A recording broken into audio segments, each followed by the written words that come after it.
por qué Fernando de Rojas sitúa la acción de la Celestina en Salamanca. Eso no está probado, eso es un deseo. En gran medida es una evidencia, incluso literaria, pero en ningún momento de la obra tenemos seguridad de que sea Salamanca la ciudad en que está transcurriendo la acción.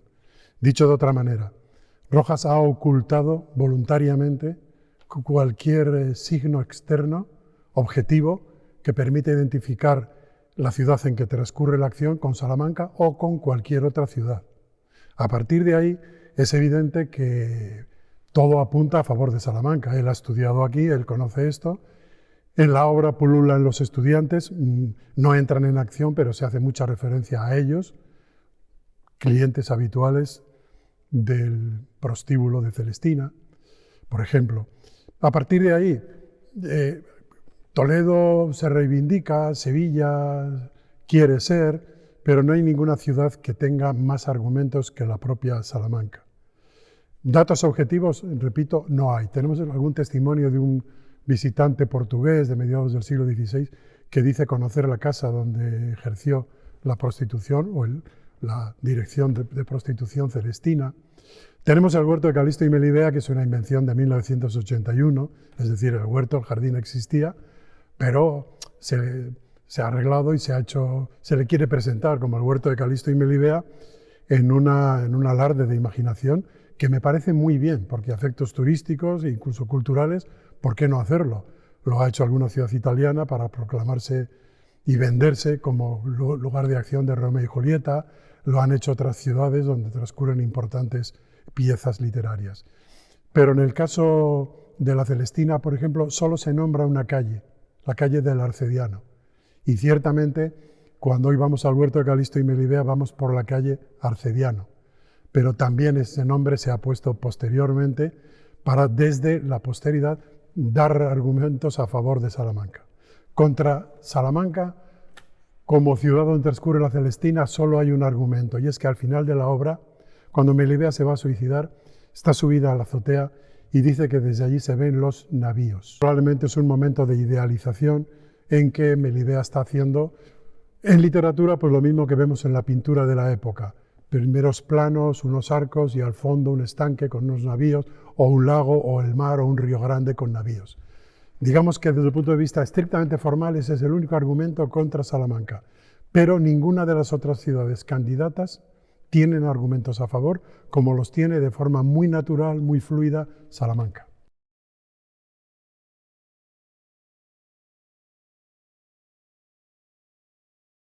Yo preferiría escuchar su dramaturgia.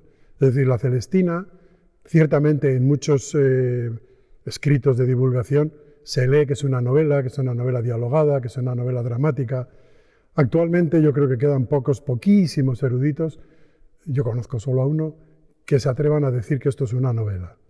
De ninguna de las maneras, es una obra de teatro, de arriba a abajo. Y si yo tuviera que dar clases de cómo se escribe teatro, cosa que no he tenido que hacer nunca, lo haría desde la Celestina, porque ahí está toda la técnica teatral que uno pueda imaginarse. Esto por lo que respecta a la última parte de la narrativa. ¿Quién es Fernando de Rojas? ¿Por qué escribe aquí? ¿Por qué viene aquí? Nivel económico.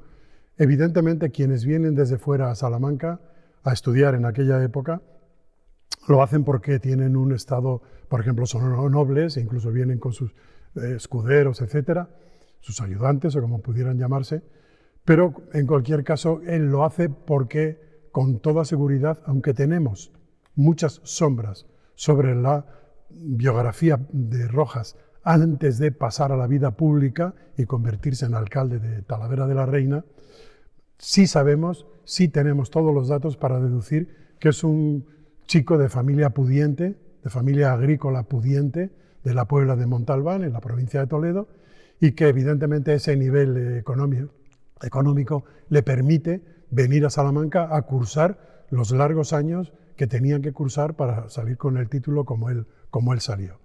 ¿Qué influencia tiene eso en su obra?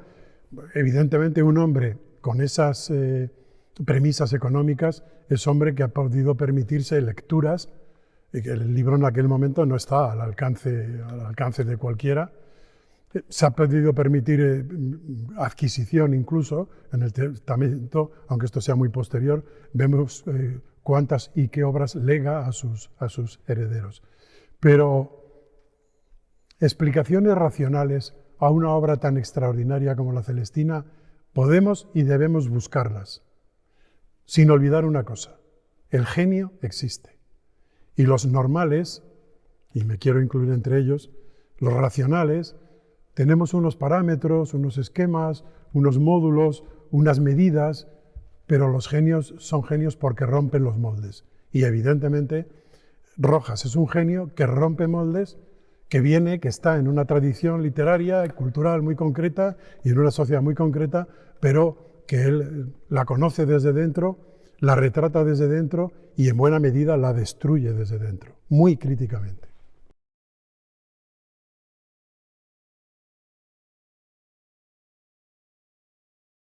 Coimbra es la universidad más antigua de Portugal y apenas le separan unos 70 años del momento en que se creó la Universidad de Salamanca.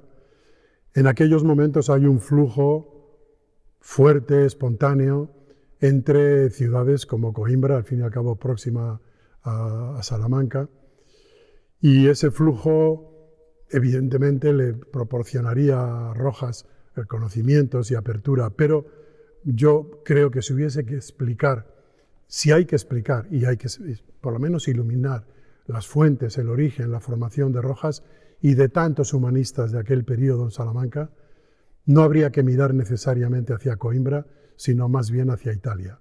Es Italia el foco de conocimientos, la que irradia la gran literatura que ellos han recuperado de sus preclásicos, los clásicos del 480 italiano, y es Italia la que está trayendo cultura, erudición, ilustración a Salamanca.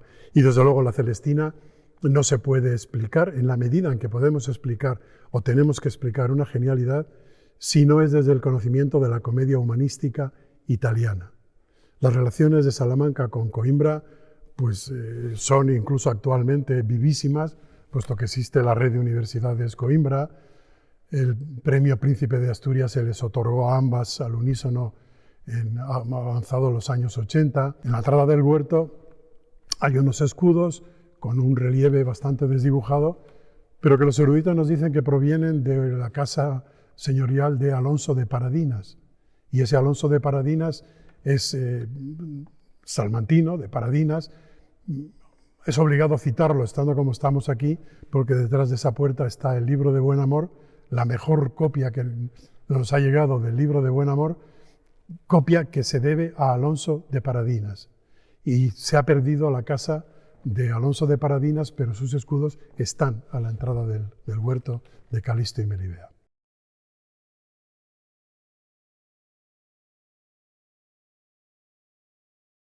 Cuando Rojas escribe eso, parte de la genialidad es la juventud con que escribe eso.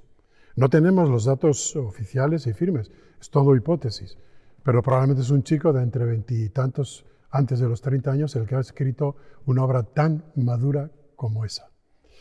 Y el amor que se refleja en la Celestina, un amor imposible, bueno, posible porque se ejecutó, se realizó, pero ciertamente un amor contra las posibilidades aparentemente sociales.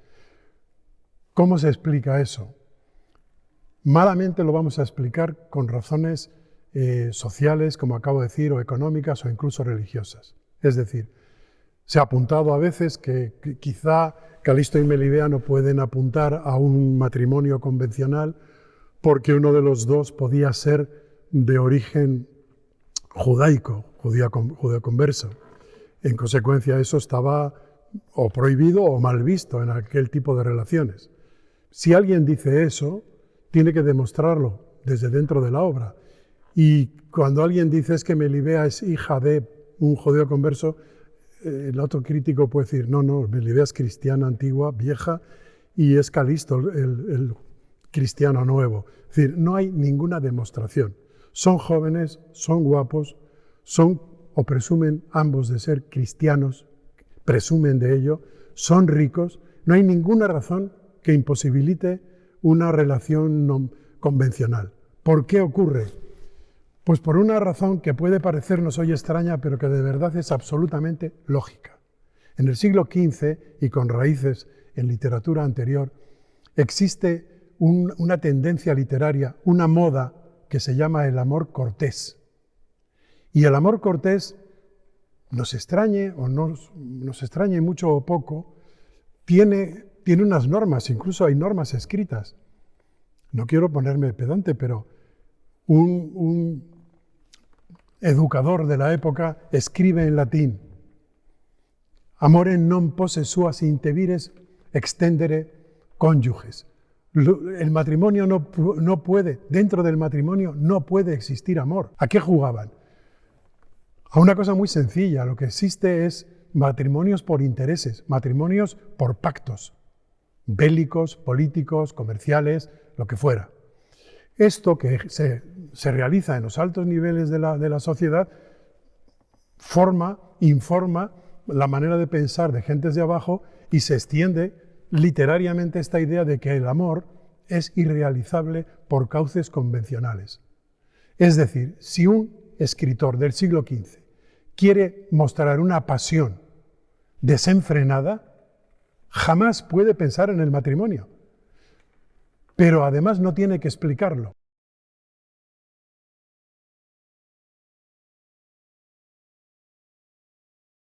En la vida de Fernando de Rojas he comentado que hay hay más oscuridades que certezas, sobre todo en cuanto a la primera parte de su vida.